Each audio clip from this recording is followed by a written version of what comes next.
with Jenny and Jay.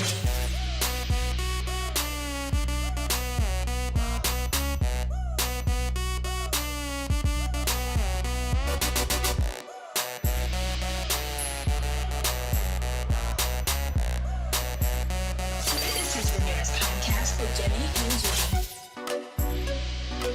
Jay. Dual set. Heart to heart. Noonas podcast, Amita. Welcome back to the Noonas podcast. It's your host, Jenny. And this is Jenny. As always, my co-host, Jenny. And we are back again with another episode this week of the Noonas podcast. As we are getting hyped and going through the month of April, and God, well, the comebacks are just rolling here. Yeah, I mean, it's to be expected.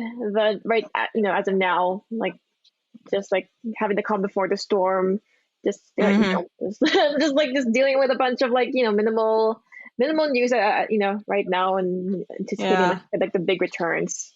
Oh yeah, no, and it's big, yeah, really big. Yeah, I mean, right before we just even recorded this week, we've had some big announcements in terms of actual comebacks news happening this week, as well as just big news period in the world of K-pop that we're going to get into this week. We have big news regarding HYBE, formerly Big Hit Entertainment. I'm going to kind of get into why Big Hit is now named HYBE and what's all going on with that, and this huge deal, which I'm surprised is not being talked about more in the Western world. Western world, and you can consider this like an Infinity War level of like a power move with this one K-pop company. And now, we thought the Sony acquisition was big. This is bigger. I feel like, or the Disney 20th Century Fox merger. This is probably on par. This is very similar to a Disney 20th Century level acquisition, I think, in the music industry. But yeah, and it's being not even talked about at all in the music industry in the Western world because xenophobia, I think, or something like that. I don't know, but we're gonna talk about that. I should have. Oh man, am I gonna do another Photoshop of the Hitman Bang Theory and another Thanos face? Don't remind me. All the other Western labels. I don't know. Are you gonna do that? I don't know. I don't know if I have time, man. You don't have to, but it's, like I said, very similar to that. But we'll get into that here as we start our show, as well as we got a couple new music releases this week. We have a solo release from Hoshi. He said it was a mixtape. It literally was just a single from Hoshi. Yeah. I was looking for it too. I thought it was I thought it was a mixtape, and then I just this is only one single. But I'm pretty sure he's gonna come up with more. I don't know how he's releasing that thing, but yeah, I'm not sure how Pledis is doing this, but we'll talk about Hoshi's new single / mixtape that dropped last Friday, as well as new music that came out on Monday. One from Red Velvet vocalist Wendy, as well as third generation group Astro with their second full album. And then we're going to continue into our Rookiepedia kind of marathon session here with all of our Kingdom Legendary War groups. We're through the halfway point now. We're getting on to the back half of our groups here, hitting this week with, I guess, they're kind of like that borderline third, fourth generation group when they debuted. Yeah, they're in the middle of the decade. They came out at 2016, and we're going to talk about SF9 this week, who's a group that I've kind of hit, been flirting on my radar a little bit before, Kingdom, but mostly because of Good Guy.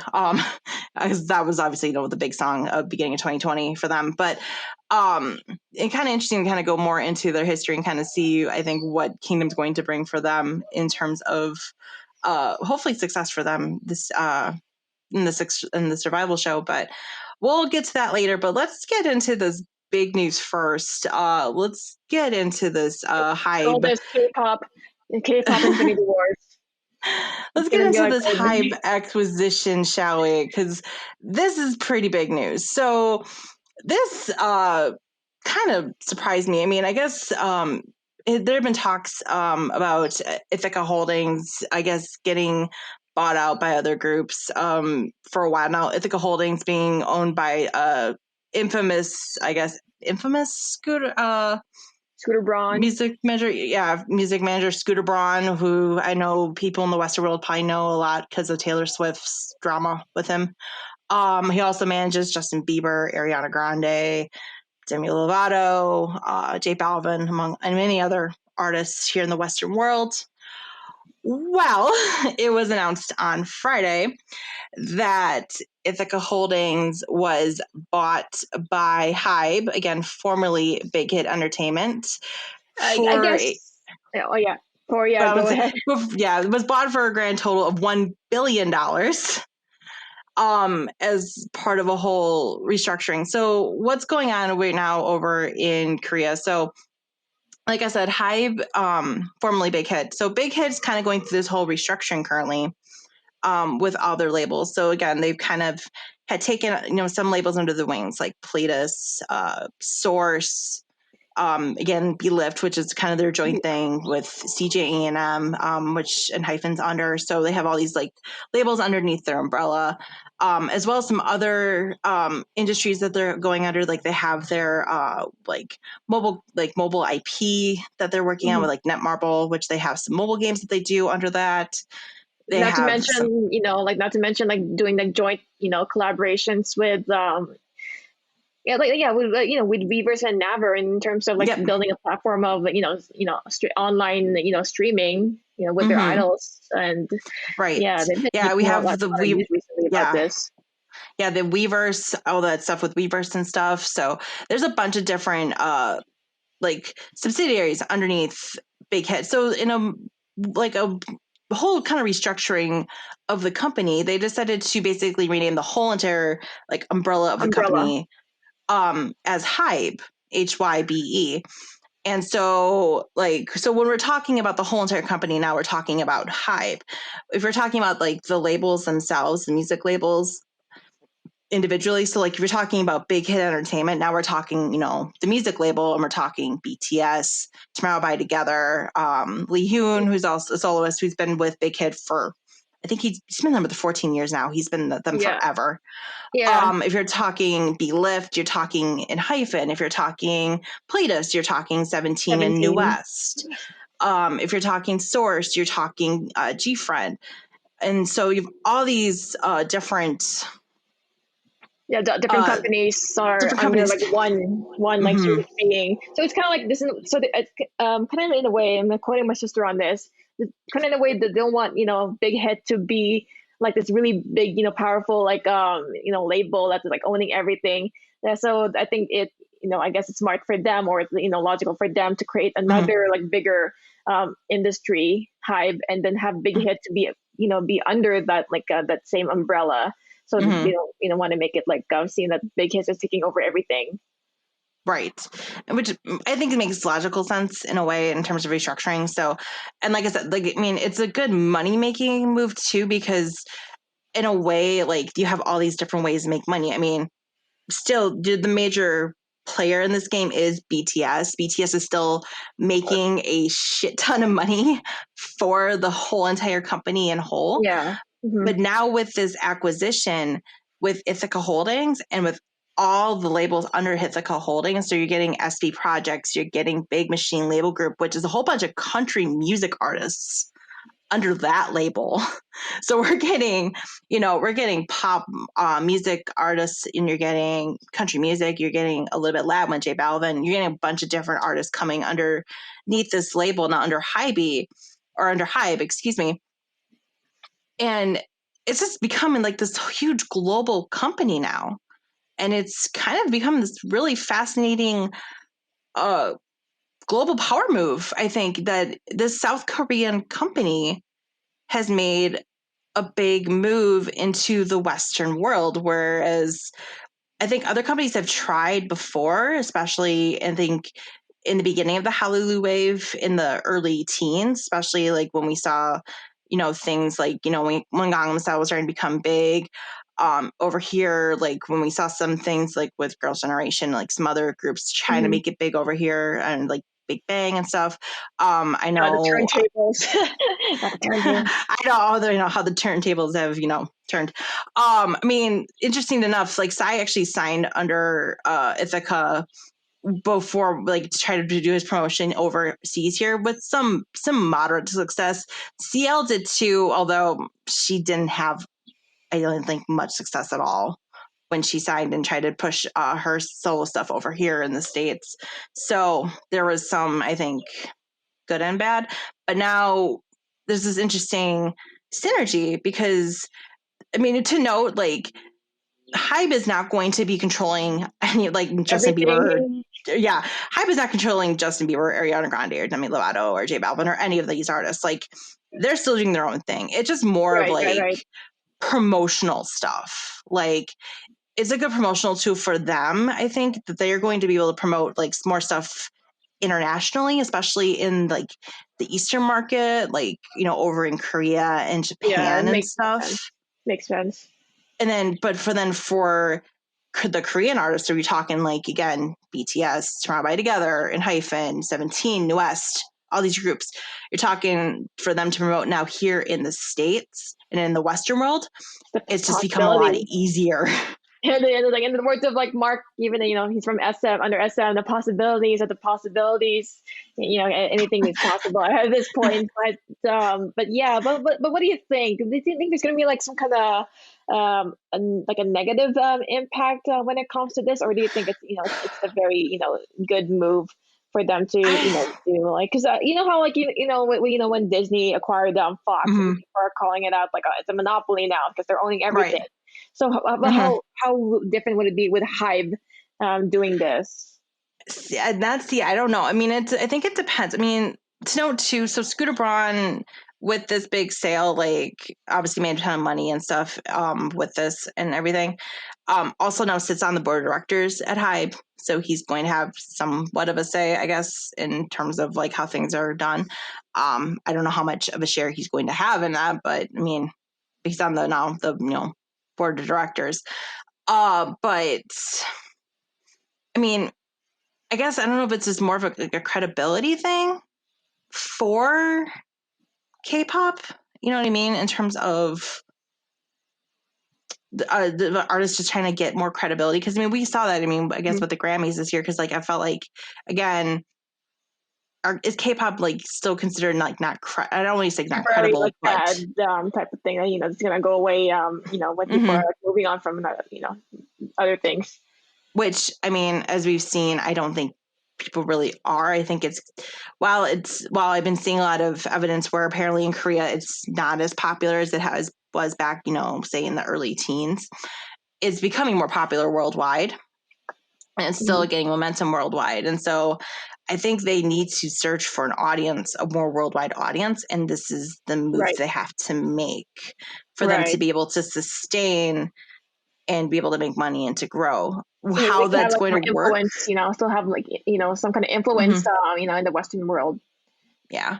So I mean, how that's going to work, how things are going to go from here, we don't know. I mean, we still have to see what's going to happen with the whole Naver Weverse situation, like, because that was going to be a whole year kind of situation to see what's going to happen in terms of that. It's going to take a year for them to see if it's going to work out too. So. Yeah, and it's going to be a very so interesting process, but it's going to be very interesting because I think we're going to hopefully start seeing some movement into it. But I know because they're trying to, I think, move the Korean like way of like the way they've created groups and stuff into the American market, because they're talking about creating a boy group for America in the style of a K-pop group.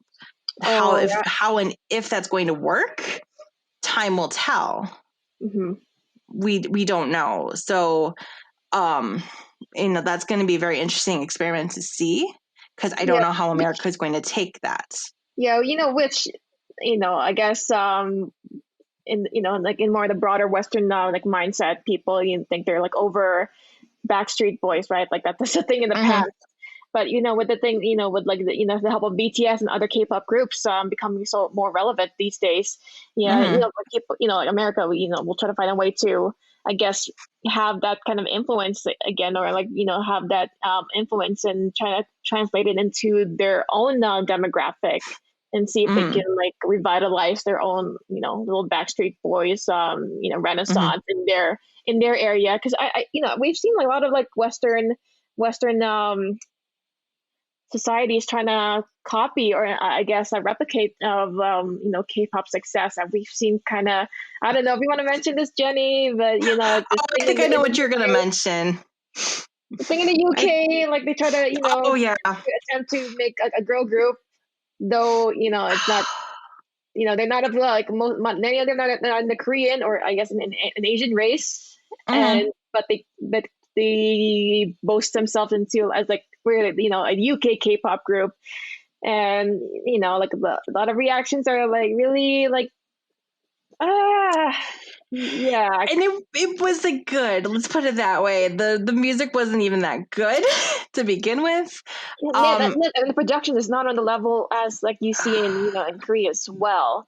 So like you can say like you were influenced by a lot of K-pop, back then, but don't like call yourself K-pop like right. We're the American K, or like you're the UK K-pop group or the American K-pop. Just right. like you're a boy band, just influenced by a lot of like it's like the Avatar. They're in an animation that's influenced by a lot of like in Japanese anime in the past. So it's kind of like that. Just say like again, like you'd also just say like we're influenced by these groups, and you can name a bunch of K-pop groups, and you could just say that. Don't call yourself and K-pop. that would be legit. Exactly. A girl group. You could just call it that, and then you don't have to say you're K-pop, although people might inflect on that. But then you don't have to put the label that you're K-pop, especially if you're not speaking Korean. Like I feel like that's kind of like a thing, but that like I digress. Try to hard to have some Korean like elements in there. Try to have like the egg. No, I don't want to go further. But let's not go further because it was bad. It was so bad. Yeah. I still shiver. I still shiver at that. That was If people are like wondering like what the hell are they talking about, you have to do some research, or just do some digging. Simon Cowell was behind it. The mystery of what of this cursed event was called. Yeah, just DM us, any of us, and we'll be able to tell you. We should have a rookie, we should have like a no. Wikipedia. No, I'm not doing a Rookiepedia on that. No. Oh, we should have done that for April Fools. Well, now you think of it, a week later. I'm so sorry. What did I think of that? Okay, maybe Halloween. You can maybe like consider Rookiepedia. The horror version. I don't know. We are digressing so much from like this news, but. Anyway, no, and I also wanted to mention too, just because we're talking about HYBE, we're talking about BTS breaking more records because Dynamite keeps breaking freaking Billboard records. They broke 2 more again this week. They broke on the Billboard Hot 100. They broke being on the Billboard Hot 100 for the 32nd consecutive week, beating Psy's Gangnam Style for being the longest charting Korean song on that chart, and has never dropped below the top 50 on that chart in that time. It's like it's mostly it's English spoken song, but it's still by a Korean group. Yeah, technically. Yeah. So this counts. But yeah, I mean, congrats. But yeah, congrats, I mean, and Grammy, they're like, we made a huge mistake. We made a huge mistake. No, and then also on the digital song sales chart, Dynamite spent its 18th non-consecutive week at number 1 on that song, beating out Despacito by Louis Fonsi and Daddy Yankee featuring Justin Bieber. So breaking that record in terms of spending the most weeks at number 1 non-consecutively. So for an international song. So Dynamite's been like killing, and that was out in August, and it's now April, and it's still killing out there. So I'm sure your boyfriend's really happy about this news. So we can tell them. Oh, he's thrilled if anything by our conversation earlier today has anything to do with that. We were having a conversation about Dynamite earlier today between one of our other friends, and yeah, he was not too happy. So He's like really packing his bags, like leaving into like a really isolated area. also, he likes some BTS songs. Dynamite is not one of them. So I am planning on on introducing him to another Dynamite song. No, not like the one like from from back then in the 2000s, but another K-pop Dynamite the song. I think you know who I'm speaking of. I think I know what you're talking about. You can tell me later. Oh yeah. Mm-hmm. Oh yeah. So, we're also like by the way, we're Shiny coming back next week. What should have been Jonghyun's birthday today. So happy birthday, Jonghyun. Happy birthday! Happy birthday to our moon. You've been 32 today. 33 or 31. But 31, 32 in Korean, but he's been 31 today. Yeah. Our moon Jonghyun. So, but let's get into these music reviews because we got a few reviews this week before we get into our Rookiepedia session. I guess I forgot to mention before too. We're gonna kind of dig into Kingdom episode 1 because it was kind of a bit of a slower episode because it was kind of a meet and greet and then stuff. So I'll kind of get into that before we get into Rookiepedia. My impressions of the show so far. So we're going to get into our album reviews for this week, and we're going to start with Hoshi from 17, and we're going to start with his solo mixtape, I guess single mixtape. Single, release. Yeah, we thought he's gonna release his own mixtape, but it's actually just he's released a single for that day. He literally put out mixtape, and we just got a song. So I mean, it's a great song, but it's not a mixtape. Oh, it is. In the words of Jamin, sexy, so sexy. Oh my god! I mean, that made an impression for his solo debut. Like, I think we found the fourth horseman of the Thoughtpocalypse, honestly. This year. Yeah, like, wow. Like, that was, wow. Like, I mean, we knew we were going to get a performance because Hoshi, I mean, if you follow 17, if you're a Carrot, or if you know a little bit about 17, the way they're broken up in terms of their groupings, Hoshi's the leader of the performance team or the dance team of the group, and so we know he can perform, and wow, like he really utilized his performance skills in the music video, and it's a stunning masterpiece. I really like, I usually say go check out the music video. Really go check out this music video, and if you don't see the music video, go check out the Studio Choom performance. Ooh, which I did see it. Oh my god.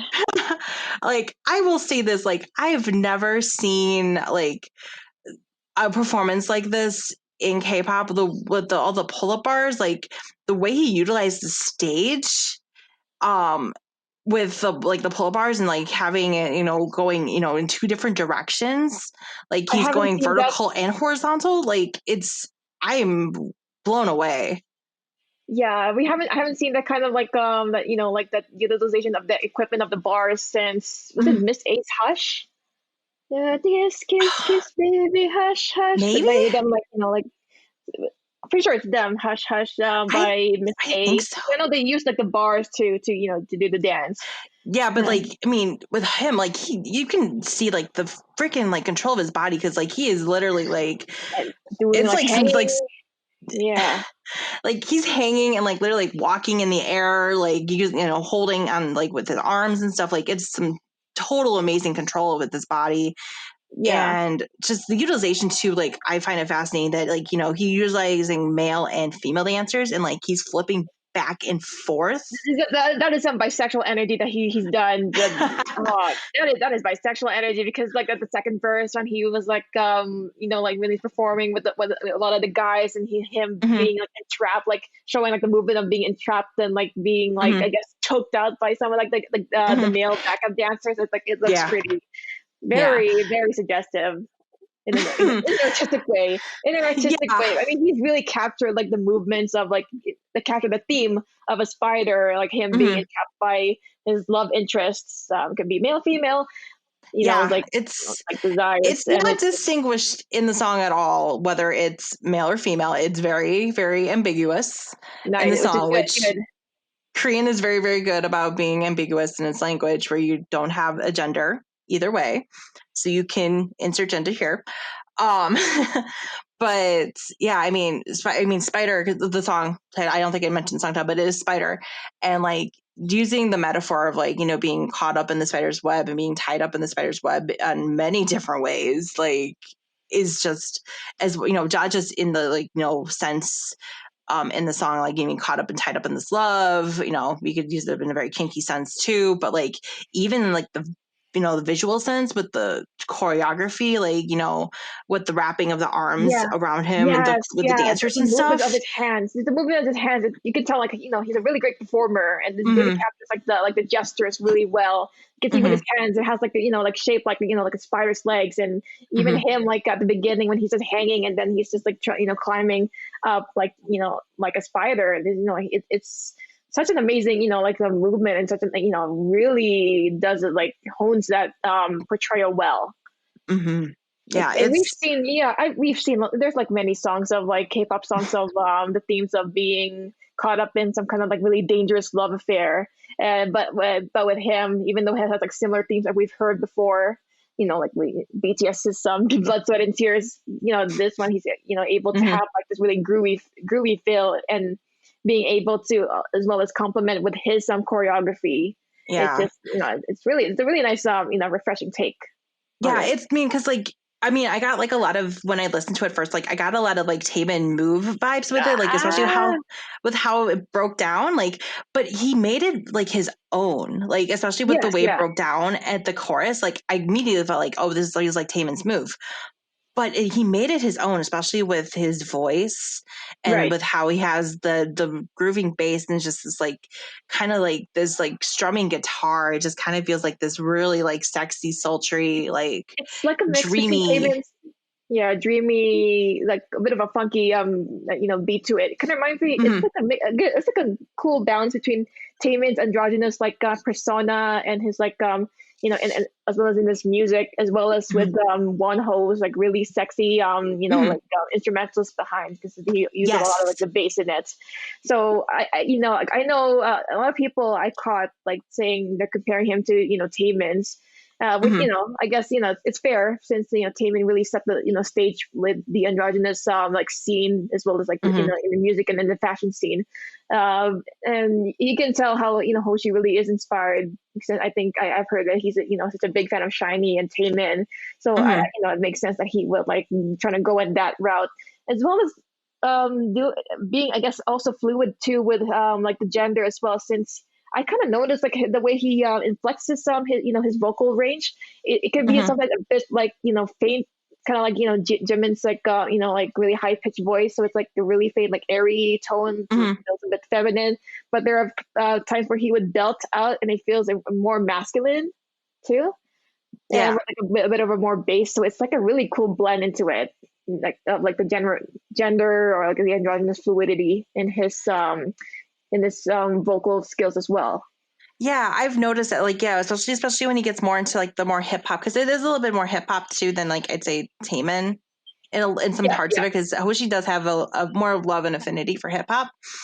Like especially if he's doing more hip hop, like it gets a little bit more masculine. But yeah, he definitely can get up into those more breathier vocalizations. And we've seen this before too, because he's done a unit before with DK and Seungkwan called Busaksu back in 2018, and we know he can sing. Like we know Hoshi can sing.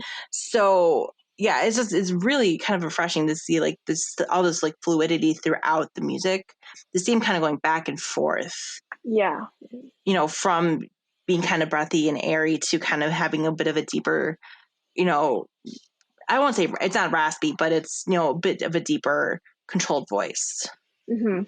So yeah, it's a very stunning and it's a very impressive first solo outing for Hoshi, like for coming out of nowhere. Yeah, I know. And I wasn't like really like I'm not really delved into like 17's 17's fandom or like the lore yet. Mhm. And like I only know Hoshi on like on a surface level, but this really made me like really interested in learning more about his abilities, and as well as like his involvement in 17, because I only know him as Mhm. like the short memory of everyone like like was kind of makes fun of and all Mhm. that, right? Like and Just like I know Hoshi is very chaotic because he's like, if you're into astrology, he's like straight Gemini across the board. He is chaotic as hell. yeah. Okay, you see, like So they're like one of their like they're like comeback trailers, and just like they're like doing like some kind of spoof of like of like a commercial. So they kind of like did that. I put that up in the story, but no, I just just made me see like Hoshi and what am I saying Hoshi in the new light mhm, and the only thing I would like, I guess, like make a personal feedback is mhm, I think like the first verse with kind of was cut too abrupt. So I thought like he'd add more a bit of like in the first verse, but he kind of like quickly went onto the bridge. mhm. So that's what I thought too. So I was like, Okay. kind of maybe elongated the first verse so we can like be more um in tune, with the music. But I'm still fine with it. Yeah. I mean, like I said, I thought it was a very solid, first outing from him. And Mhm. I look forward to seeing more from him soon. I mean, like I said, I'm like, I was floored, like immediately floored by it. And so, like I said, this is one I really, really highly recommend. You go check out either the music video or go check out the Studio The studio Choom tune. performance of it, because I mean, just go check out Studio Choom period, because they do some really great performances for I many love K-pop artists, like, I and they do them I in love it. 4K. They're gorgeous. I'm calling my boyfriend to this. This is the reason I'm going to get a 4K TV one day, is because I'm going to watch the Studio Choom videos on that 4K TV. Um, That's the studio, like how they're able to like provide like performances with a lot of K-pop idols, and just like have their mhm, performances in that stage, or I guess in that like studio. Yeah, it mhm, kind of makes me want to like visit there just to see like yeah, what sets like did they have into in order yeah. to have I like a mean, really great the like lighting, equipment. Yeah, the and the camera lighting. work they do is insane, and it's just it's gorgeous. And even the behind the scenes are always funny too with them. So Yeah. they're hilarious. But yeah, and then also, but I also found out today too, from 17, the 8 is having a comeback next week, or not having a comeback. He's Oh, dropping a single next Tuesday. So oh, apparently, nice. Cletus is just gonna have a bunch of members of 17 just drop singles All before they 13 drop members. this. I don't know if everybody's dropping them. I feel like most of the performance team is, because June just did one back in February. Because he just dropped a Chinese track in like early February before they kind of went on their little mini break here with the whole Mingyu situation, which is now finally resolved. Period. Yeah, So that's finally resolved. done. Now people Um, are like campaigning to have Stray Kids Hyunjin back as well. Now that he, Mingyu is like, good. oh, I don't want to get into the Hunjin situation right now because that's a whole mess. But uh, no, but yeah, the 8 is actually is going to be releasing a track next week too. He just released a teaser image today, the day we're recording on, which is on Wednesday again. So we are going to expect music from him next week as well. So we're going to have to talk about that next week, I think, too. So, because I really do like the 8. He's a really good performer as well. One of the members of the performance team, one of the Chinese members of 17. So I look forward to it. Hmm. So, but let's get into our other soloist of the week, and this is a solo debut as well. And this is from Red Velvet. This is Wendy the lead vocalist of I'm Red not quite Velvet? sure. I could have sworn that she would be like the main vocalist of Red Velvet, but she's like like a really notable member in terms of like Mm-hmm. her vocal skills, and like Mm-hmm. yeah, and how she's more well known. But yeah, but Wendy we Red Velvet. finally got Wendy's solo debut with her first mini album, Like Water. Mhm. And I mean, I'm really happy that Wendy's finally able to come back fully after her really, really scary accident Hell yeah, that was a really during massive accident. SBS Gaio in 2019. So, Like if you guys like okay, like in short, like in summary of what happened to her, like she some like a lack of management of like the staging equipment and all that that caused her to fall off from like a really great height, like around 8 feet, and like she fractured a lot of her like her right side of her body. They were practicing for SBS Gaio, which is basically like a big Christmas show that they put on SBS every year. And yeah, she like misplaced the stairs, and so she missed them completely, and she fell like 8 feet, like completely fractured her pelvis, fractured her wrist, cracked her cheekbone. She was in the hospital for like almost like over a month and a half, I think. Over a month and a half. It was so long. She was because she went on Christmas, and I think around Christmas, and then she didn't get out till like early February.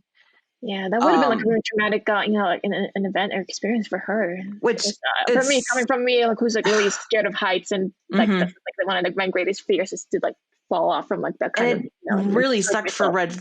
It really sucked for Red Velvet too, because that was like right when Psycho came out, and Psycho was like a really good song, and they couldn't do promotions for it because like I think it wasn't just Wendy. I think someone else got injured too, but Wendy got like the majority of like the injuries, and they basically like suspended promotions and stuff just because of how bad everybody was hurt and stuff. So I'm just happy that she's made a full recovery from how bad it was, and now she's back, and hopefully we'll get some stuff from Red Velvet this year. But we got a really beautiful solo debut. I mean, it's not something I typically listen to. Yeah, it's a very rare thing that you would hear from like a K-pop music production, and I think it's a really welcoming change because you know like with K-pop you hear a lot of like really like synths and like a lot of EDM going on. That's like the main like recipe to make a K-pop music. But with her, I think it felt like the most down to earth, genuine things I've heard, and it's more in the realm of like the like soft rock, slow pop ballad type of field, and I think it really suits her, her character well, or her, her as a singer, and like how she's able to utilize her voice into like that kind of music. It sounds really perfect for her. Yeah, I mean, she's got an amazing vocal range, and she really flexes it throughout the album. She's one of my favorite vocalists. I guess in SM, other than Baekhyun, which is a really cool, like a really great transition from like Baekhyun's like solo album. Now we're going to another like a really great vocalist from SM. It's just like they keep on hitting us with a lot of like great vocalists like this this week. Yeah, I mean, you're getting your vocalist fill here between Baekhyun and Wendy, so you're just like vocalist heaven right now. But I mean, with the title track like Water, I mean, it definitely feels feels almost like very like folk rock, kind of indie-ish. But she's got these very powerful vocals. It's just very soft and gorgeous throughout the song. Like there's not a lot of production behind it. There's nothing really electronic to it. It's just super it's just super instrumental. No performances. No performance acquired from this. It's just like her and her vocals. Her voice.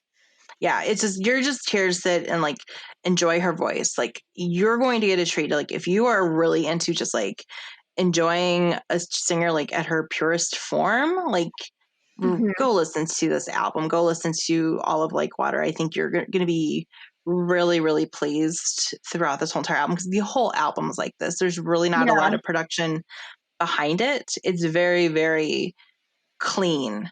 I guess is the best way of putting it. No, it's not. It doesn't have like the overproduced recipes of like of a lot of K-pop productions. It's just like a lot of like guitar, maybe like piano, as well as a bit of like like traditional some strings, violin, maybe traditional instruments. It's just it like feels like you're in heaven. Like she's like angels just like welcoming you in. Because her voice, as well as like even the music that complements behind, like, really puts you into like a I've said this with IU, and I'm saying this with Wendy as well. But she is able to grab you and like pull you into like in an emotional awe.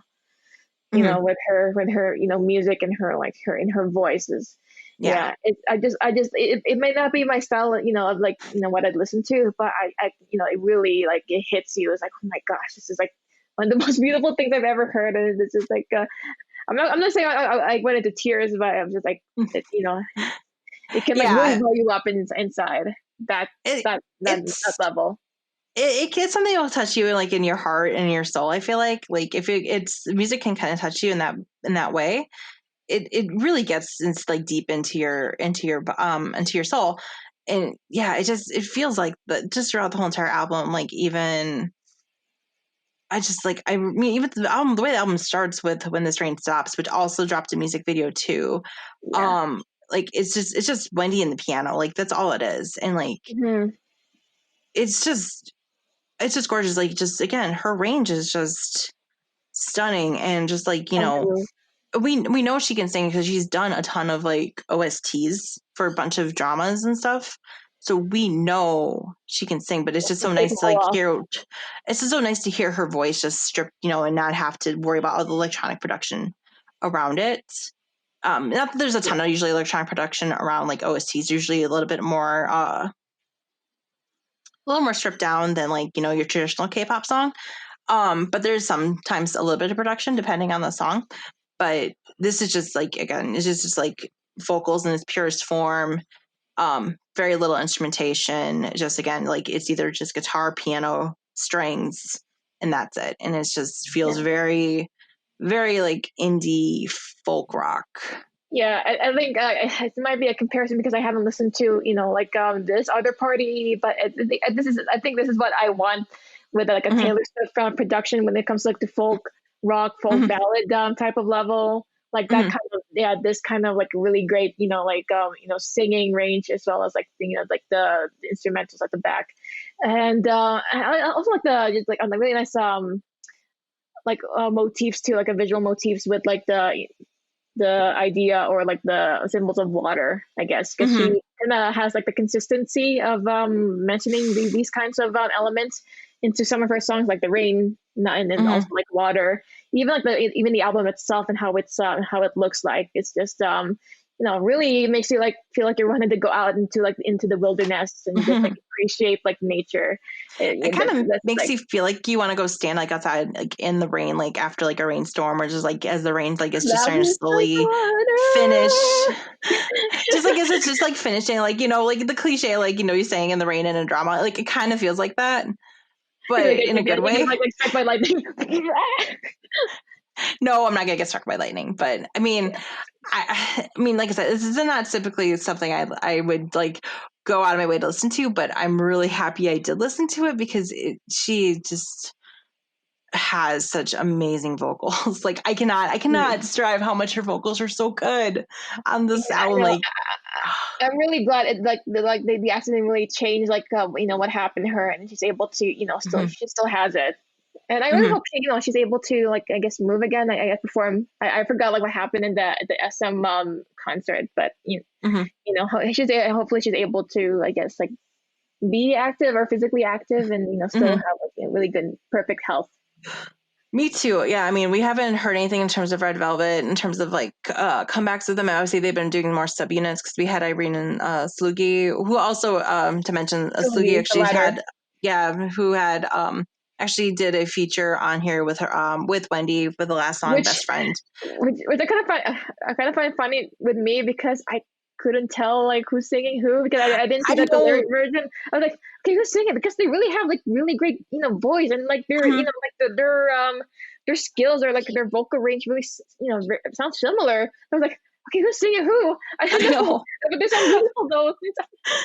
I know. I'm like, it's beautiful. Wait, who's who? Who's singing? Crap. Wait, who's singing? I know. I was the same way too. I was like, because usually I could pick out like vocalists pretty well, but I could not tell them apart, unfortunately. But I mean, but yeah, I mean, just stunning vocals. Like if you really are like into vocalists, please go check out this solo debut. It's really beautiful. Excuse me, it's really beautiful. I'm gonna recommend my friend if he hasn't heard of it, and hopefully he'll I want to hear his thoughts about it as well. So I highly recommend it if you really are into vocalists. So that's Wendy. And then our last review of the week is again from third generation group Astro with their second full album, All Yours, and their title track 1. And I guess I just want to hear your thoughts on it, because then you texted me yesterday when you heard it, because you yelled at me like, why didn't you tell me about this rapper? Like, okay, because at first I was like saying, okay, yeah, okay, I see that Astro like has their comeback, so I guess I need to, like listen to like Mhm. the thing so I can review it properly. And then Right. like I just scrolled on Instagram because I didn't wasn't able to like listen to everything. I wasn't Hmm. able to listen to one.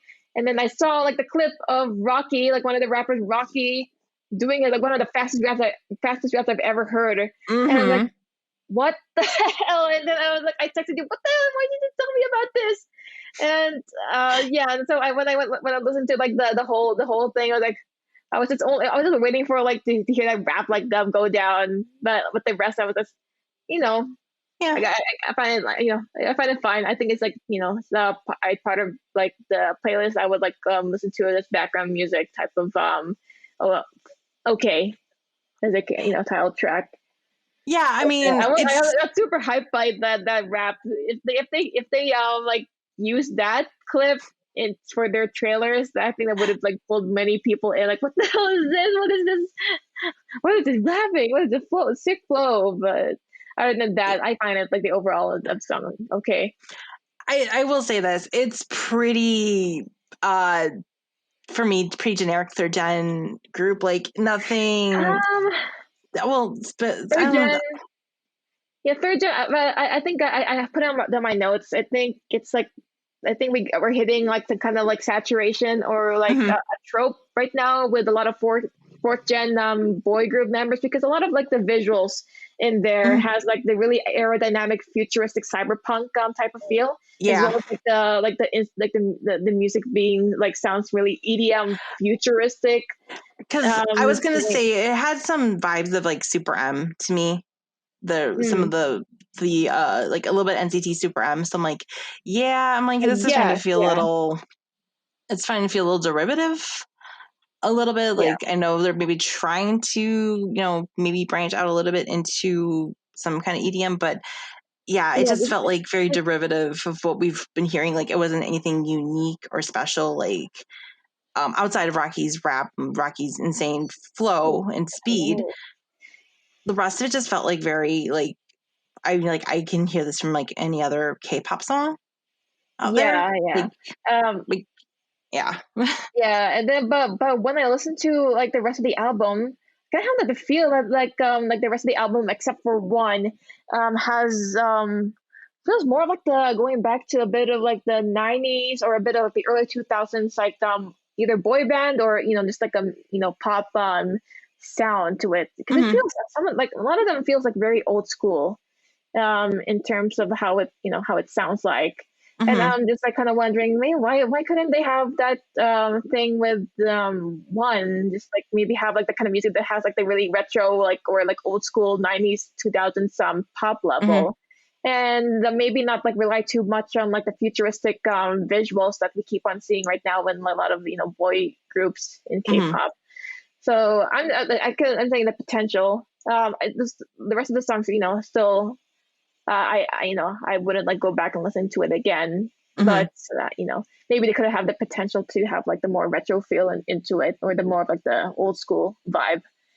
Yeah, I Yeah, mean, I will say like it just was felt like it was pretty okay album to me. It wasn't like anything like super special. Like I mean, I think All Good stood out to me as like a standout track for me because I really liked kind of the retro-ish vibe to it. I kind of like it was just yeah, more fun, and I liked really like the use of the guitars and the horns. Like there was this really retro kind of feel to it. And then I think I really like Stardust towards the end. I know you kind of don't uh, like a lot of ballads at the end, but I that's, kind of liked it. that's my thing. That's my thing. Like, is another like trope that I'm not like a big fan of. Like you see in the albums, like they always slow down at the end of like the album with like, a lot of like ballads and all that. It's like Hmm. why can we have the like like a really good change up to it? Like I get that's like the formula, like Yeah. the logical narrative into wanting where you wanted to the music to Hmm. go. I think my favorite song from that would be All Stars. No, not the Smash Mouth one. All Stars, like by Astro, because it has like the more upbeat, the Hmm. bubble pop feel, with a tinge Hmm. of like a modern funk. You can hear the back. Yeah. I Yeah, mean, that's my like my personal like personal opinion stuff with Astro. Like what else could I say? Because we've said this with more other previous reviews with like I guess Golden Child too.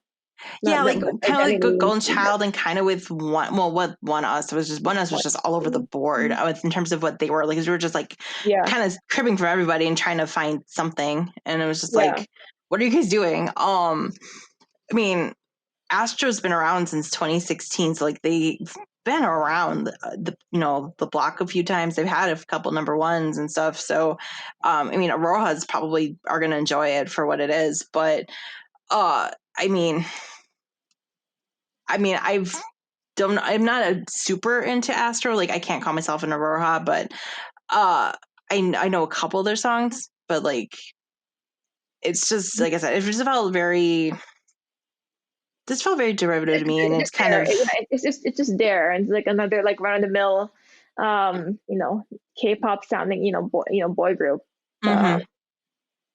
It's just gonna kind of fall. I feel like it's just gonna kind of unfortunately like fall by the wayside in terms of like, again, all these comebacks, especially with some of the stuff I've been seeing currently with some of these comeback trailers I've been seeing with some of the groups coming forward. Like I think it's just unfortunately gonna kind of fall by the wayside. Especially with seeing some of the experimentation I've been seeing from some of the groups coming with comebacks happening later this month. So I don't know. I mean, had they maybe tried something a little different, maybe it could have stood out. But yeah, I feel like one is just a little. I mean, like I said, I think Arohas are gonna like it, but as somebody who's outside the fandom, it's just not I not try my to thing. listen to one just to maybe get my get myself hyped for a bit and then like skip to another song. I think that's like that's like a good hype song for me. I just like I would listen to randomly. Yeah, but that's pretty much how I feel. Like don't feel anything like strong about this, unfortunately. Yeah. I think it's something like it'll come up in my K-pop playlist and be like, oh, okay, and then next. Okay. So, but yeah, I mean, like I said, I think Rojas, again, fans of Astro are gonna like it, but yeah, not my. more power to them. So they have a pretty solid fan base. So I think we'll see what happens with it, but. Like I said, we'll see what happens. We have a ton of comebacks happening this month. We have more comebacks being announced daily at this rate. I mean, like I said, I found out yesterday, like Tomorrow Together is coming back in May. We found out this morning, literally, that EXO is having a comeback. Rumored comeback. Yeah, no, but they're already like spoiling their their music video like costumes too. And everyone just like there's the filming around like the background of like I guess what they're shooting with. But I'm so excited. Yeah. I'm so excited. And then since they're celebrating their 9th anniversary as well, though they could have like had our 9 members together. Yeah. And then I've been looking at Enhypen's. Enhypen's been teasing their stuff as well as P1 Harmony. And I will say this, Enhypen's teasers have been really intriguing me in terms of their concept and their sound. So I'm very curious to see how this is going to be. And P1 Harmony, I'm very curious in seeing because they dropped their teaser medley as well. And I'm very curious to see how that's going to be as well. So since we're going to be actually talking about SF9, which is the brother group of P1 Harmony. So I'll talk about that in a little bit here. But before we get into our Rookiepedia, I'm actually going to just do a quick little recap of episode 1 of Kingdom here. Previously on Kingdom. Previously on Kingdom, because we just had the first episode air last week in Korea. And like I said, it was just more of an introductory episode. Again, if you want to watch the episodes, they are up on Viki and they are subbed. They are subtitled. They are fan subbed. Actually, I will say this: the fan subs have been really, really good. I will say major props to the fan sub team because they're doing a major ton of work. They actually literally subtitled the songs for you too. So like you can get like a translation of the songs. Especially with this because this was the 102nd performances this week. So this week was basically an introduction of all 6 groups since we are doing the Rookiepedia sessions here. So all 6 groups were introduced to each other. And then we kind of found out the rules of the competition and what's the winner on stake for the winner. So basically the winner of this competition is going to get a reality show aired on Mnet. So that's the big prize, as well as obviously fame, glory, whatever else. But the way the scores are being tallied is so 25% so scores broken down 100%. 25% is peer evaluation, so peer evaluations from the other 5 teams. The other 25% is then professional evaluation. So I think they're having like professionals actually look at everyone's performances and then evaluating and scoring them. 40% of the score is going to come from domestic and global viewing, and that's going to come through voting on Who's app on Who's app. So, and I don't think voting for that starts until next week. So I will, when that happens, and if you're interested in voting for these groups, I will let you know. And then the other 10% will come from streaming view counts currently on YouTube, because all these performances will be posted to YouTube. And you have to be careful because they will post a reaction version and then the like full version on YouTube. And you want to watch the full version. And those are the ones that are going to count for the streams. So the ones that don't have the reactions of the other groups cut throughout, that are the ones shown on air. You want to watch the straight through performance, and those are the ones that are counted for the views. So this week they performed the 100-second performances, and those were the performances we actually saw back in February. So it's like another I guess like for them a recap, or it's like a reintroduction of like its kingdom.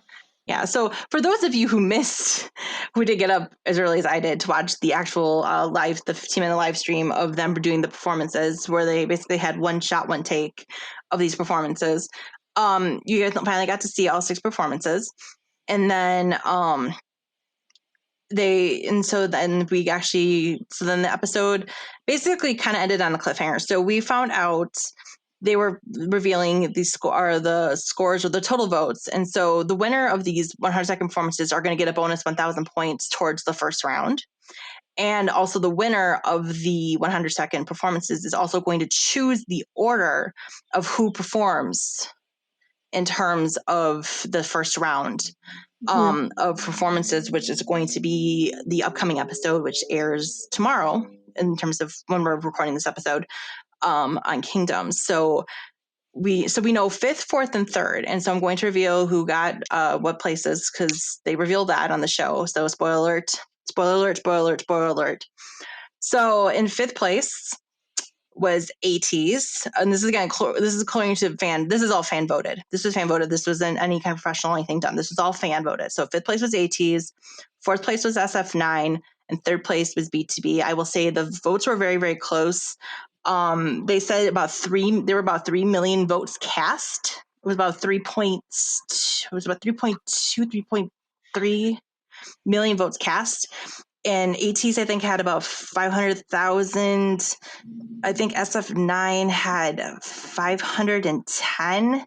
And then B2B, I think, had about 540,000 votes. So, I mean, it was pretty close in terms of the votes, in terms of the totals. But I left it on a cliffhanger. We don't know who got 1st, 2nd, or 6th. So we don't know between Stray Kids, The Boys, or Icon who is 1st, 2nd, or 6th. Yeah, all I could say is like I'm just like I'm more biased to like with AT's performance, because those equipment or like those sets were really top notch, because they have like a really cinematic like feel to their their stage show. So I'm kind of surprised that it was like really fifth place or. Okay, hold on. I'm just checking the score. So ATs actually had about 504,000 votes, and then it was between, and then SF9 had 533,000 votes, and B2B had 540. So it's really close between 4th and 3rd. 500,000 votes. So it's really, really close. I mean, I'm not gonna lie. I was very disappointed that ATs got 5th. There was a lot of buzz on the internet. People were very shocked that ATs got 5th, like from other fandoms. Help us. There were a lot of fandoms out there who were like, "Wait, ATs got 5th place," because there were a lot of fans who are not A10E who are like, "Wait, what?" So and I get it. Like I know they're not as big yet in in Korea, but they're more like international, like, more Mhm. more well loved. But like, yeah, like I think they should, like really, I think international fans should really step up, and also like be allies, come help support. Yeah. Yeah, because they are like a really big name in the fourth generation of K-pop, and they Yeah, should I mean, have. and to note too, I mean, like I said, I think 18 is still a very, very small fandom. I mean, I still think a vocal fandom, but it's like a very small fandom, even internationally, because again, ATEEZ has been the most rookie group here. They've only been around for not even 2.5 years. So they are really like the lowest, they are very much like the rookies among like kings here. So I mean, even though Stray Kids is like the second rookiest group here, they like their Younger. fandom is, but also to note too, and ATEEZ is from a small company. They've really worked hard to kind of get to where they're at too, I think is another note to mention as well. So also to note too, like in terms of like the streaming currently, because I don't know if there's actually, I think the streaming is going to be kind of like a precursor. Like I don't think the streaming counts this round. It's going to start counting the next round here, but um the streaming numbers have been kind of fascinating in terms of like who's got the most amount of views right now, because currently like Stray Kids, as of currently we're recording, it's about 6:45 on my clock on Wednesday. So this is about 6 days into competition here for week one. With the performance, Stray Kids cracked 7 million views today in terms of their stream. They're leaps and bounds ahead of everybody else. Icon's in second currently with like a little bit over 4 million. I think they're about 4.1 million last I checked. In terms of their 4.5 million, excuse me. Third is currently ATEEZ with about 2.6. The boys are actually about 2.7 last I checked. Fourth is the boys with 2.4, around 2.4, 2.5, and then fifth is B2B with about 1.4, and then SF9 is in last place with 1.2. So that's kind of fascinating in itself too, in terms of like the streaming views, because like again, I think that's going to be a very fascinating picture in terms of stuff. Also to note too, with the voting, it's been revealed that again you have to vote for 3 groups every round. Mnet has announced that again, so that's going to be fascinating, because I know I've heard, or there's been rumors some groups are trying to sabotage other groups, or other fandoms are trying to sabotage other fandoms. Yeah, Okay. I mean, So it's like one of the things I don't like about like reality survival shows or competition shows. Mm-hmm. Yeah, at least though, like the groups themselves are looks like they're having a good time. Mm-hmm. And that's what they should do. Like a lot of fans just supporting each other, just respect each other. I guess. Yeah, I mean that's the whole thing too. It's like, I mean, the way, for as much as Mnet is really trying to like push like them like making this like it's a war, it's a competition, like they're at each other's shows. You got a team. There's a competition. The whole thing, like through all these performances, is basically been everyone like, oh my god, please don't hurt yourself, please don't die. Like, oh my god, it's been kind of hilarious. Like, just like everybody like making sure like they're not getting injured or not getting hurt or like anything like that. Like, they're all like trying to make sure like they're all being like safe and stuff. So I really appreciate that. So they all are really trying to like be careful with one another. So like they're all like watching out for one another. It was kind of fun. Like I know there was a moment like where Bang Chan like mentioned, because Rowoon from SF9, and I'm kind of mention this in Rookiepedia, where he's currently sitting out because he's has back issues currently, and so he can't perform. So because Bang Chan's kind of like kind of shows like, why are you not performing? He's like, I got back issues.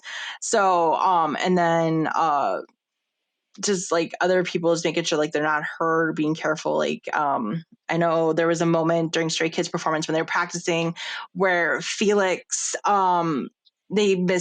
misstepped on someone's back, and he literally fell into Han, and like Han really fell to the ground really hard during practice, and like Felix got really shook up because he like basically with like the way he mistimed like 4 different things, and so it really messed up the beginning of their performance like during their practice run, and he was like all in his head and so like he was like really nervous because like you could tell like through the whole beginning, like they kept mentioning to Felix like, are you like, you're nervous, and he's like the whole time like clenching and stuff and like freaking nervous.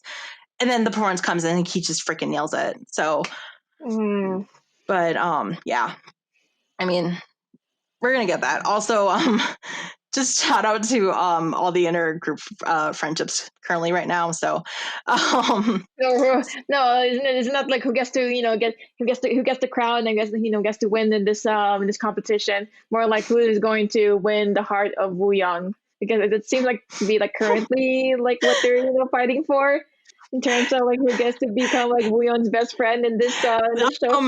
I feel like the best friend group that is centered around Wu Yang is just about to get bigger and bigger and bigger because it's already gigantic and it's just gonna get massive. I will say this: one of my favorite moments is during Stray Kids' performance. Wu Yang literally stood up, and there's a moment where he's really good friends with Changbin from Stray Kids, and he literally stands up and he's just like, "That's my bestie, that's my best friend," and I'm just like, and then like when the oldest member of ATEEZ is literally like kind of pulling him, it's like, would you sit down and just stop?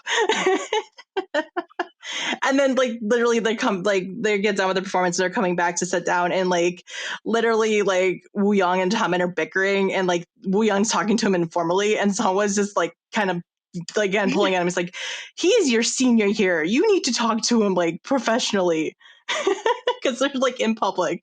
So again, it's that hierarchy thing. It's like, stop embarrassing us. So it's gonna be fun. I think it's gonna be kind of fun to like again see those relationships, even though apparently Mnet's being again snaky because apparently they can't talk to each other outside of filming. According to Peniel, he dished this on his podcast this week. They can't talk outside the performances and outside the stage because they're afraid that they're going to spoil stages to each other. So, because he apparently wanted to go talk to Bang Chan, and he can talk to Bang Chan. So that's a little silly, It's just like, like trying to go so far not to like risk what's happening in the show. But don't want like your groups to hang out with each other. Like I said, I mean, it's crazy because, like I said, like most of these groups, like I've gotten to know each other, are getting to know each other through other means too. So it's insane. So. I mean, like I said, I'm hoping we're going to get more of this throughout the competition, or at least get more interactions with them too. So I'm hoping we get more of that as it comes. But we'll find out more tomorrow. Like I said, episode 2 airs. I'm going to be watching episode 2, and then subs will be coming up. Usually subs have been coming out around Saturday. So if you're interested, go check it out on Viki. It's a lot of fun. And then, like I said, the performances are up on YouTube, so go check them out. They're a lot of fun. So, but with that, I think we should get into our Rookiepedia session this week. Okay. Yeah. And we should it just feels like a really new one to us too, since also B2B in terms of like trying to research more about their work so far, or work and their career as of late, because they are it came out in the middle of like the last decade, like in 2016 in a sense. Yeah, so I mean, compared to like obviously BTB and Icon, who have been around for a while, like then these next groups are going to be a little bit more newer. I mean, not as new as I think as obviously Stray Kids and ATEEZ, but with the Stray Kids and ATEEZ, they have more like like names to definitely themselves. As well as like SF9, people wouldn't like really like who SF9. Yeah. But do you mind if I would like introducing some of like their basic info as well with SF9, and then we can like elaborate more. Sure. Yeah. So I'm going to get started. Yeah. So SF9 is a 9-member group under FNC Entertainment. They debuted back in 2016, like on October 5th, 2016. And then also just to say, SF9, you guys are probably wondering what the heck does it mean? Like with you hear from BTS and all those like abbreviations. So SF9, it means sensational feeling 9. Which makes sense because they have 9 members in there, and their fandom name, they established it as Fantasy. So cool fan names for SF9. And they have their own official light sticks, and which we will show on the slideshows, and then their official fan colors. is a Fantasia hologram. So it's kind of like that, like oil spill color that you see on the ground. So that kind of that kind It's of really color. pretty. It's a really It's pretty, like pretty. kind of like Yeah, pink, blue, green, kind of like shimmery hologrammy that's what I color. said. Oil spill colors. Yeah, Yeah. I think really pretty. But to note too, SF9 is the first dance related boy group out of FNC Entertainment. FNC mostly kind of had like these like more like rock band groups Ah. kind of out of their company to begin with. I mean, they've had groups because like they had FT Island, CM Blue, and Flying, who is still out there making music. So they've kind of had this like rock genre for a while. And so and that's interesting too. So the way that SF9 debuted is they, again, survival show, and they are it was a survival competition show called DOB, which was called Dancer Band. And so they competed as NEOZ Dance, competing against a group called NEOZ Band, which was a band that was formed under FNC Entertainment, and they were the dance group. And well, they won the competition, and therefore they got to debut first. The group, though they actually apparently competed with 11 members, I couldn't find who the other 2 members were who left. Yeah. From the other 9 who Yeah. It actually says. debuted. Yeah, it says like I was kind of wondering like because they feel more involved around like Japan, in Mm-hmm. terms of like their pre-debut experiences. So I'm just wondering like yeah, I'm just wondering like, what their involvement was with Japan before, like with Yeah. 18 so when they first started out, like they were training in America, or like they Mm-hmm. had their yeah, The they're other staying 9th in member. America when Yeah. so yeah, with SF9, I'm kind of curious to see like Yeah. Unfortunately, I couldn't really find much information about that. So unfortunately, I don't yeah, know. I'm just like all If I know other is like fantasies they know, came from please like let me know. like relatable origins, like they came from like dance competition shows and Mm-hmm. all that, and pretty much Yeah. how a lot of groups are formed. So So yeah, they're no so different. in the way they won, so they won the competition show that it was aired in like May 2016. They won with the song KO, which is actually featured on their first single album release that they debuted with. And then they renamed themselves as SF9 in August before they debuted in October. The group that they competed against, Honey ST, actually eventually debuted, but they actually folded after in 2 years after they debuted. So fortunately, the group that they competed against didn't last that long. So, uh so with that, so I'm actually going to go over the members really, really quick. So again, SF9 has 9 members. No, I'm not going to make you remember all the members of the group because it's a lot of members. Much like I'm not going to make you remember all the members of the boys yeah, because there's 11. just to mention, I think they're one of the tallest groups right now in K-pop. They I feel they are, yeah, they tall. are tall. They yeah, to note, they all average around 6. The average height of this group is 6 feet, period. Like, they are tall. The tallest member of the group, Rowoon, is like 6'4". I think he's literally the tallest. God. He is the tallest in K-pop, period. So yeah, it's like you see him and you're just like, okay, he's not that tall, but then you see him against like a smaller idols and you're like, oh god. So like, I don't want him next to Hongjoong because Paul Hongjoong is like 5'7". No, even like Stray Kids too. Like there's like a meme behind Stray Kids of being like one of the shortest like groups right now in K-pop. So Yeah. so again, if you want to like pinpoint like who these groups are, if they're tall, it's probably SF9 9. or TXT. TXT, Yeah. Yeah, I'm gonna say the next tallest group probably TXT because TXT is really, really ridiculously tall too. But yeah. So the members of SF9. So we go back. It says the members of SF9 are your leader Youngbin, and then who's also serves as lead dancer, lead rapper. Then you have our main vocalist Insong, sub vocalist Jaeyoon, another sub vocalist with Daewon, our main rapper Zuho, lead vocalist, visual and center Rowoon, sub vocalist and main dancer Taeyang, Oof, damn. Yeah, we've talked about Taeyang before. Sub rapper Hui Young and our main dancer, sub rapper, face of the group, and our maknae of the group, Chani, who's also kind of and to note too, a few members of this group have actually acted, and I'll get into some of their side projects I think towards the end of the episode, because we've got a few actors in this group as well. Because I think it kind of made it very interesting, I think, why they're competing on the show too. So like I said, so they kind of debuted back in 2016. We got their single release with Breaking Sensation, or excuse me, Feeling Sensation was the single release, which kind of quietly debuted at 8, peaked at 6 on the Gaon charts, and I think they kind of got some more moderate. I mean, obviously they did some promotion in Japan before they debuted, so they had some success in Japan.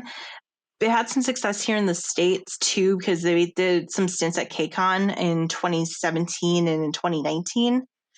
So and as well as done a couple tours in the States as well. They've done they did a 3-stop tour in 2017, in late November 2017. As well as did when they did a tour in 2019, they did a bigger tour, world tour, where they did 4 stops in the States, as well as they did 6 stops over in Europe. So they've had some more international success, but I don't think they've had a lot of, again, domestic success in terms of their music. I mean, they've been consistently putting out music. I mean, they've been putting out mini records consistently throughout their career. I mean, they've got I think about 8 or 9 mini records that I counted in their discography before they put out their first full record, which was first collection, which came out in January 2020. So they were kind of putting out music, and I mean, it's very, I don't know, I mean, their music is very. Yeah, I think for me, the thing I know so far of SF9, they have a really really streamlined groove dance electronic feel to it. Because I think the song that I released that stuck to me the most is Now or Never. They have this really funky rhythm into not the old school funky, but really those dance level you probably hear in the club, that kind of thing. Yeah, so that's how I perceive of them so far.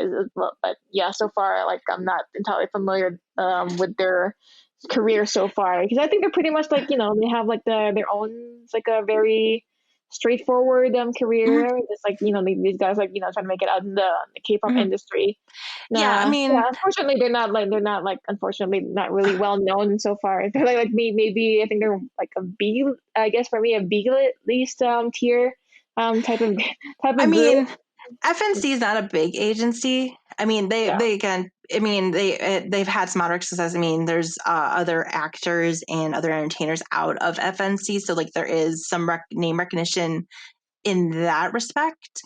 But yeah, I mean, in terms of actual visibility and stuff, in terms of being part of the big 3, quote unquote, especially debuting in 2016, they don't have that. So they really have to work, especially being the first dance related group. They had to do a bit of a hustle, I think, in terms of stuff. I mean, I'll say this: they got nominated at least for best best new artist male at MAMA 2016 when they debuted. And unfortunately losing to NCT 127, but I mean, that's still a pretty good thing to get nominated for best new artist. Even though they debuted in late October. So but I mean, most of their music to start off, I think, was pretty poppy, kind of felt very, very boy bandy. And then it was kind of when they got into a little bit past Oh Sole Mio and Mamma Mia, where they kind of did this a little bit of Latin flair, kind of Latin fun stuff, because they kind of played with that, because there was a bit of a Latin flair, I think, back in 2017, 2018, that a lot of K-pop artists were playing with, especially Super Junior, that they were playing with, and that's when they really started getting into more EDM esque sounds, and I think that's kind of when they started taking off on the sound and kind of more playing with that. And I think that's where they started getting their stride in terms of like establishing a sound and establishing like an identity for them in terms of the music. Because like you get stuff like Now or Never, which I think to be a contender for, again, if we're redoing our thought playlist, is a contender. I think I guess place Now or Never into more of like the really club like dance type of themes, or something like if there's like a walkway or a runway, a catwalk, I would just like walk with that the music behind. But yeah, like I said, like Now or Never, Enough for RPM, like stuff like that, like definitely more EDM, effective, like that kind of stuff. Like they really, really, really kind of started establishing stuff like that. And then when they really, really kind of started establishing themselves was like in 2020 when First Collection came out, which is their first full album. And when Good Guy came out, because Good Guy is when like they broke all their own records. Like for them, like that was like the song for them, because that's when they started getting music wins. That's when they started getting recognition. That's like probably the most well-known song right now. That's the song they performed for the 100 seconds performance, because that is probably the most well-known song. And I mean, I will get it credit. It is on me that song. I'll listen to like the original version and see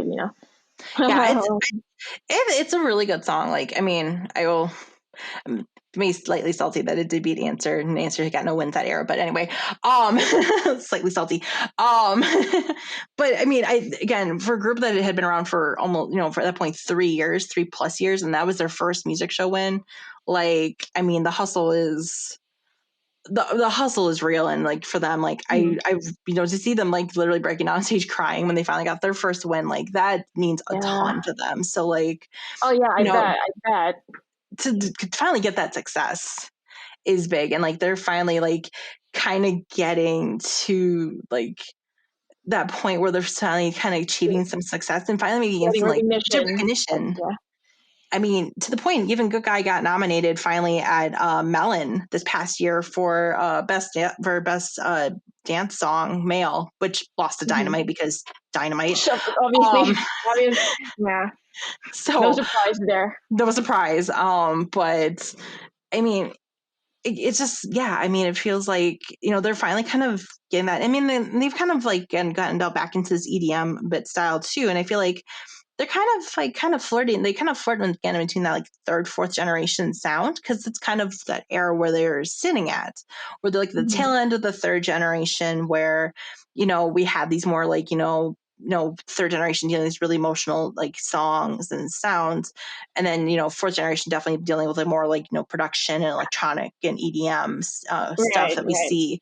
So, playing with that stuff, I think they found themselves a really really good place. So I'm hoping that they can hopefully use that and they can kind of catapult themselves into a further, success in their careers. Yeah, the same here. Yeah, since I know I said they're, not like the most well known as of now, right, in terms of like worldwide recognition, but at least they're slowly getting into that, that level now, and like in later on their careers. And I'm happy for them, and they're happy. I'm pleasantly surprised to hear that Good Guy is like their most well known, like I think their biggest hit so far. Yeah. So hopefully still the momentum still keeps on going for them, and especially after Kingdom, and so, no matter if they win or not, so hopefully they'll be able to like push further and like create like really great songs that people will be able to fall in love with. And like I said, I think unfortunately for them, like they've had more success like doing solo ventures than they've had as a team. So I think for them, like coming together as a team is like, I think their biggest point of them coming together on Kingdom.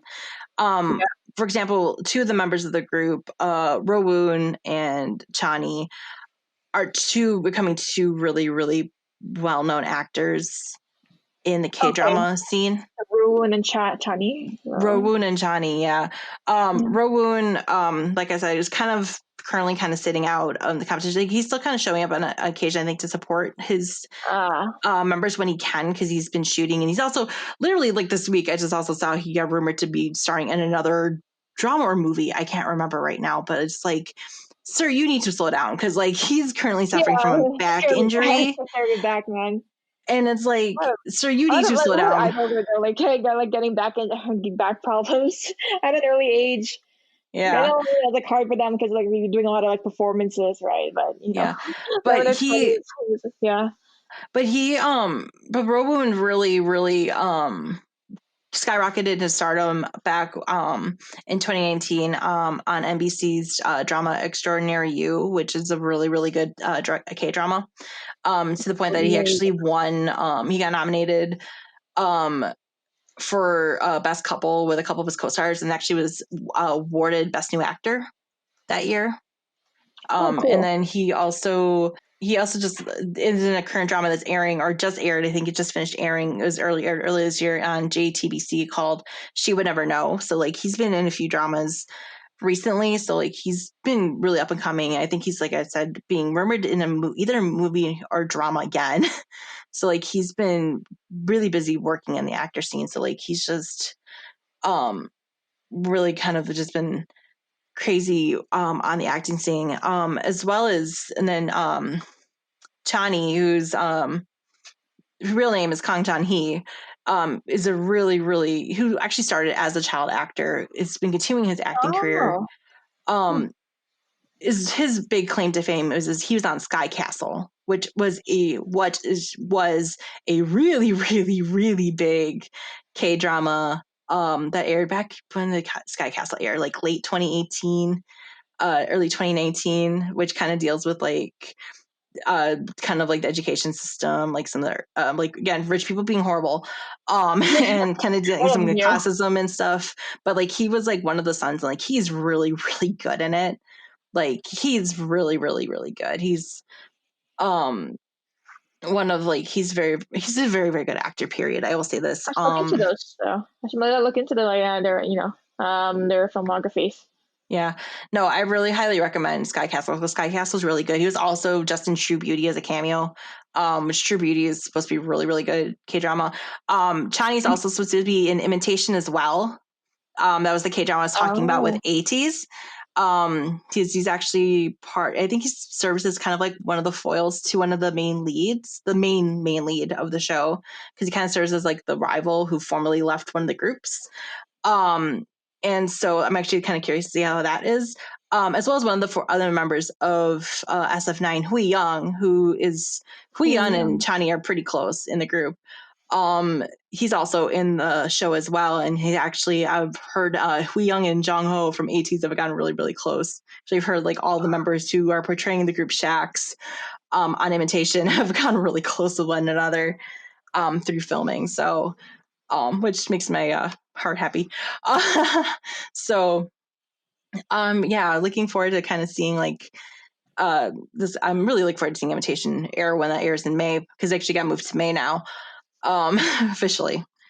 But yeah, no, I really, really highly recommend watching Sky Castle. It's a really, really good drama. There's a lot of people are making references to that. It's on Netflix or is it on I don't know if it's on Netflix or not. You might have to find it on, it might be on Viki too.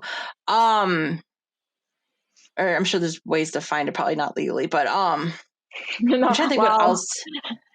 Not that I'm saying you should go pirate stuff, but support them with pirating. Yeah, I mean you're an 18 bill, so shush. But I mean, like I said, like Chinese, like really, like I think he's a really, really good actor as well. But like I said, that's why I think SF9 kind of hopped on this competition, because I think they all talked about like wanting to kind of come together as a team, because they've all been kind of doing some solo stuff. Like I know Zuho, the main rapper of the group, like he's been dropping some like solo music and stuff too, and like they've all been kind of doing some solo projects and everything. And so this is a time for them, I think, to come together as a team and really, I think, trying to focus like on their teamwork and kind of coming together and being, you know, a unit and trying to like really focus on like, you know, that teamwork. Because I don't know if they felt like they just haven't had it or just want to focus on, you know, building that stronger. So it'll be very interesting to see how they're going to stand up again, like to some of these, you know, these stronger performance teams in the competition. and just see if like even just being on the show just kind of help us build their fan base up further. Because like I said, I think Good Guy really helped boost their fandom because like I gave them some more visibility. Because I mean, I will say this, like I know Good Guy definitely put them on my radar.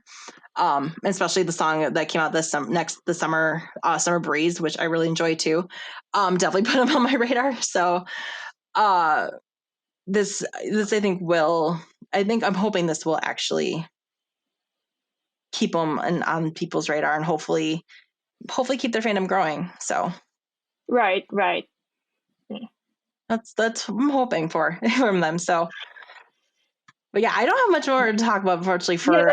I don't have much. Unfortunately, I feel so bad because like I had so much more for like B2B and for Icon and for ATs, and I'm gonna have a ton for Stray Kids and the boys the next 2 weeks. I think again, like they're pretty like well, fairly new, but they came out earlier before Stray Kids and ATs. Yeah, like and even the boys, they came out before the boys, I think, and the boys too. And but yeah, I couldn't find anything like really significant like moments in their careers as of now. But maybe hopefully there'll be a day for us that if we report that like they succeeded in doing this, that we'll be happy to report those in the future. Yeah. Exactly. So I mean, we're more than happy to, but I mean, hoping that we're gonna hopefully get more stuff from them, and hopefully, like I said, we'll get more success from them. And this just is an opportunity for them to come closer together as a team of 9. So team of 9. So, should we go ahead and throw our playlist out there then for everybody for SF9? Yeah, for sure. Yeah, Okay. for sure. I think like for mine, I think they pretty much cut like the more of their hits, their bigger hits, and in their discography. Going first with their one of their first songs. So I have Fanfare from their album Feeling Sensation. And then onto their next album with Burning Sensation. Have a lot of sensations in their themes. Yes, they do. We have Roar. And then in their sensuous album, I have Now or Never. I think probably my favorite SF9 song as of now. And then 2 songs from their RPM album with their title track RPM, boom boom boom boom. I just love like the chorus music because I think a lot of their songs because I think I found them due to like a compilation of K-pop noise music, and then SF9 is one of them. I really love the RPM. I think that's my first was introduced to SF9, and I'm thinking like who are the producers who did the music, because they also have like the trademark of Come In, which is you can also hear. I heard the trademark come from Overdose. So I'm wondering who are like because you can hear some of those trademarks in the K-pop like Moonshine and like like and I'm wondering too, because they also have the same trademark on one of P1 Harmony. Again, P1 Harmony is the younger brother group of SF9. They're also under FMC because it's under one of P1 Harmony's songs under their debut album. I was wondering, like, because I couldn't find it either too. I'm like, wait, who is that under? Who's that producing? Moonshine. I like my favorite trademark is Moonshine. You hear from K-pop songs. But anyways, anyone who knows about like that producers with the Come In trademark, let me know. Let us know. Let me know. I'm trying to research it, but I couldn't find anything. And their second one from their RPM album is Round and Round. So 1, 2, 3, 4, 5 songs from my playlist. So I have more because I actually really went into their back discography to really kind of fulfill. I don't have this. I'm a nerd. This is I'm a nerd. So I actually because I actually like to go back and like kind of like see how like the trends and stuff go for a group. I think it's kind of fascinating to see where they go. So I'm gonna start and plus I think it's fair to kind of pick something from every album, I think too. So obviously you picked with Fanfare from Feeling Sensation, their debut mini single release. I also put in the KO, which is the song they won DOB with. I figured that was fair enough. I think it's a pretty fun song that they won that they won their survival show with. From Burning Sensation, I'm also going to add Jungle Game. with Roar. I think it's a really, again, super electronic dancey track. It's kind of got this really kind of mischievous teasing chorus to it. I really, really dig. From Breaking Sensation, I'm going to add Easy Love. Watch Out, which has this really kind of cool, super throwback 90s sound to it. And then Hide and Seek, which has another throwback vibe to it. It has more sax and horns sound, and it's kind of very like this jazzy hip hop. So I said sax, not, Sorry. Get your mind out of the gutter. I know we talked about Hoshi earlier. Get your mind out of the gutter. From their Knights of the Sun album, I'm gonna put on their O Sole Mio, and which has a very Latin-y flair. Again, this is kind of when like K-pop is really playing with this like Latin sound, and it works really, really well. And also the music video is really, really gorgeous too, with just this kind of really cool like sci-fi kind of like Latin-y flair. Just go check out the music video. And also on their Blink, and then from Mamma Mia. The title track Mamma Mia, I think it's really fun. It's a really fun kind of flirty, silly song. It's also just it's a fun music video too. I'd say go check out that music video as well. From Sensuous, I will say I'll add on there Unlimited from that album. From Narcissus, I will add the title track from that album, Enough. From RPM, and Ginny already mentioned RPM. RPM is also one of my favorite songs. It's also one of my first SF9 tracks too that I heard as well before Good Guy really got me. I also had Dreamer from that album too. I think it's a really hype EDM track from them. From First Collection, their first full album, I will add Good Guy. Again, they're probably their best well-known song. It's a really, really good song, period. I just go listen to Good Guy. I will also add on their Fire, which I think is another really clubby song. Like you just really want to get down and dirty in the club with this song. From Glorious, which is stylized 9 Lorius, but pronounced Glorious. I know, it's like 9 Lori us, 9 Lori us. Glorious, but 9 because that's SF9. Because K-pop. I will put in their Summer Breeze, which I really, really dig Summer Breeze. It's kind of this really fun, like EDM meets Western shootout, because it's got this really fun, like kind of whistly thing in the chorus. It's kind of like, it's really fun in all the best ways. Like go watch the music video for this too. It's really, really fun. It's fun.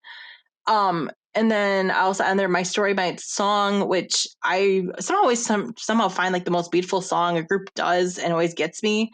This is that song. Like if you want their emo coming out. My emo's coming out. Like this is like their most beautiful, gorgeous song. Like yes, like this is everything. Like this is their most touching song. And then from their Special History book, which was like their 4th anniversary release that they did for Fantasy. I will pick Shine Together, which was kind of feels like where My Story, My Song picks up. And I think it's just a really beautiful song that they did for a gift for their 4th anniversary for Fantasy. So those are my picks. Nice. And that's SF9. So in a very concise nutshell. So like I said, I feel bad because we don't have too much on SF9. It was really hard to find stuff on them. Yeah, but at least talked about like some of the members who are really doing well in acting, and like getting a lot of like great like rep from their works and outside of K-pop. Yeah, so like I said, I'm really looking forward to Imitation, because I said Hui Young and Johnny are both going to be Imitation too. So I'm looking forward to seeing more of their acting prowess in the show as well.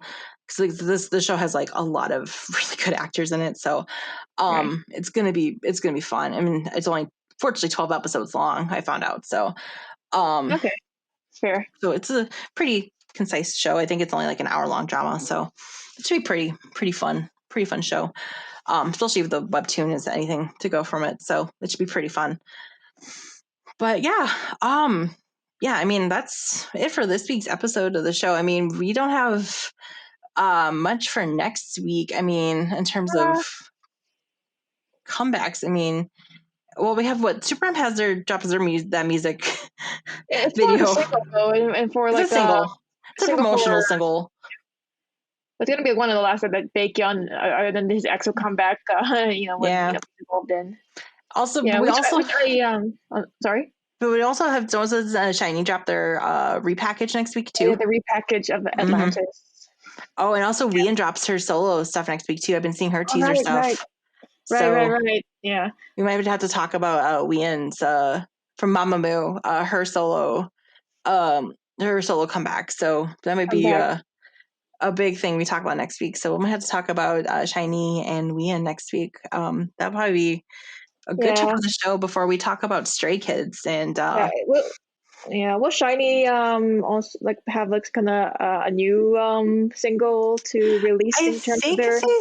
I think they said they're dropping a new song. I'm not sure it's all going to be on the repackage. I know, like the repackage with more songs that they have, but I'm just wondering if they're going to have a single or like that we're going to promote. Yeah, I don't know. Sounds like they're promoting something. I don't know. We'll have to see because I haven't seen anything in terms of like teasers or anything from that. So. I only saw like the concept, like photos of Atlantis, but that's it. The concept photos that Taemin, may or may not have inadvertently, spoiler to the fandom. But they're like mad at him again. They're like, damn it, Taemin. So. Because that's what Taemin does apparently lately now. So, but should we plug our stuff and head on out for this week? Like I said, next week will be those, and then probably Kingdom episode 2. Probably talk about Kingdom episode 2 as well as then Rookiepedia with Stray Kids. So I'm gonna have like some list with Stray Kids on, and it's like, okay, I like this song, because I have more of things with Stray Kids that I. Yeah, no, I know. I'm gonna have this will be like me with ATs. I'm gonna have a lot of picks. I'm gonna have to really sort through and shoot. My compilation is gonna be like this. It's gonna be on the computer screen like. Also, I'm gonna try not to like get too much into the whole Woojin thing. So, let's look our stuff and get out. I just watched some like news though, like it's like shedding some light. I just don't know what's going on anymore. It's like I don't know. Yeah, we'll get into that next week. Let's get into that next week, but let's plug our stuff and head on out. Yeah, all right, guys. So as usual, you can find me at Ginny Ano. So that's GINNY LEANO on Facebook, or you can visit my design pages on Facebook at Ginny Liano Designs, small caps, or on Instagram at Ginny Designs. And hopefully you'll be able to find my other links of my other personal pages from there as well. And how about you, Jenny? And you can find me, Jenny. You can find me over on Facebook, facebook.com/Jenny Matasek. That's JENNI MATASEK. You can always find me over on Instagram and on Twitter at Chaos Bulldog. You can also find the Noonas podcast show pages also over on Twitter and Instagram at Noonas_podcast. Don't forget the underscore. You can always also email the show too at noonaspodcast@gmail.com. You can also check out our Spotify playlists and our SoundCloud links for the show under our handles under our Twitter and our SoundCloud handles for the show. Just make sure to click the bios there. And you also check out the video form of our show over on Facebook at the Metropolis Collective. Thanks again, once again, guys, for hosting the show over on the Metropolis. And that's it for this week's episode of the Noonas podcast. I have nothing much else to say this week except for I'm expecting just more Kingdom craziness, and I might throw my phone again tomorrow. I literally threw my phone when I found out AT got 5th place. I'm not gonna lie, I literally threw my phone. I was so mad. Well, hopefully we'll get more allies. Next time. Hopefully, just the campaign to get like ATs more. We supposedly have allied with a Philippine boy group now. Filipino boy group. What are they called? SB19. It's a Filipino Thai. SB19 because their fan names are called Aiton. And their last comeback was very, very, very similar. Like apparently, like it's become very close. Like Aiton have gotten like really, really close. So yeah.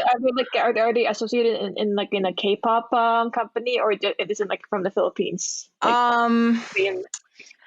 I But yeah, think I'm trying to they're kind of like trying to like establish themselves as like kind of like a pseudo K-pop ish in a way. It sounds like because they yeah, wanted, like but influenced by K-pop, I yeah, guess. they're influenced by K-pop. Yeah, so Because but I heard some like like some Filipino groups, but I'm not mhm, into. I didn't hear anything like the name yeah, or like their music exactly. but I'm not gonna lie, I listened to a couple of their stuff. It's not bad. So, but yeah, Okay, they're all right, yeah, SB19 apparently 18s are coming to help 18E. So thanks guys. awesome. Uh, but Mahal kita. Yeah. kamsahamnida. Much thanks from 18E. But yeah, with that, I guess Maraming salamat. Maraming salamat sa P19. yeah, but I mean, well, like I said, we'll see what happens next week. We'll find out what happens with all this drama on Kingdom 18, guys. this week. Oh, it's gonna be crazy. Oh, but with that, I think I'll sign off with a resounding fighting. Fighting.